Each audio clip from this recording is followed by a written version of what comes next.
တကယ်ချင်းတို့ရေဒီနေ့တော့ကျွန်တော်ကကြက်သားကိုထူးခြားတဲ့နီလန်းလေးတစ်ခုနဲ့ချက်ပြပေးသွားမှာပါလူတော်တော်များများကတော့ကြက်သားကိုအရင်ပြုတ်ပြီးမှချက်ကြတာမျိုးဒါမှမဟုတ်ရင်လည်းဓာတ်ရိုက်ခုတ်ထစ်ပြီးမှအိုးထဲကိုထည့်ချက်တာမျိုးလုပ်ကြပါတယ်ဒါပေမဲ့ဒီနေ့မှာတော့တကယ်ကိုအရာသာရှိသွားအောင်လို့ကြက်သားကိုတမူထူးခြားစေတဲ့နီလန်းအသစ်နဲ့ချက်ပြပေးသွားမှာဖြစ်ပါတယ်အခုဆိုရင်ကြက်သားကချက်သားလောက်ဖြစ်နေပြီဆိုတော့ခဏဖယ်ထားလိုက်ပြီးဟင်းခက်အမွှေးချိုင်းလေးကိုစပြီးပြင်ဆင်တော့မှာပါအခုတော့ကြက်သားလေးမှာအညီအခြေတွေမကြမ်းရအောင်တေချာလေးစိုက်နေပြီးစင်ကြအောင်ထိသွားလိုက်ပါဦးမယ်စားတဲ့အခါမှာတော့ပို့ပြီးတော့ဂရင်တွေ့စေဖို့အတွက်ကြက်သားကိုအတုံးတတိလေးတွေဖြစ်အောင်လှိပြတ်ပေးရမှာပါ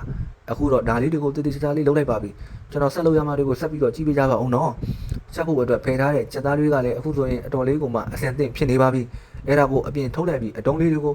တေချာခွဲထုတ်လိုက်ပါမယ်အခုတော့ဟင်းတွေကိုပြင်ဆင်တော့မှာပါပြင်ဆင်ထားတဲ့ဟင်းတွေကိုကြက်သားပေါ်လောင်းထည့်လိုက်ပြီးဟင်းတီဟင်းရွက်တွေနဲ့နန်းနန်းပင်တွေကိုပါထည့်ပြီးတေချာလေးနယ်ပေးလိုက်မှာဖြစ်ပါတယ်အခုဆိုရင်တော့အားလုံးအစဉ်သင့်ဖြစ်သွားပြီဖြစ်သလိုအရာသာကလည်းတကယ်ကိုထူးခြားပြီးကောင်းမွန်လှပါပြီစားကြပါဦးခင်ဗျာ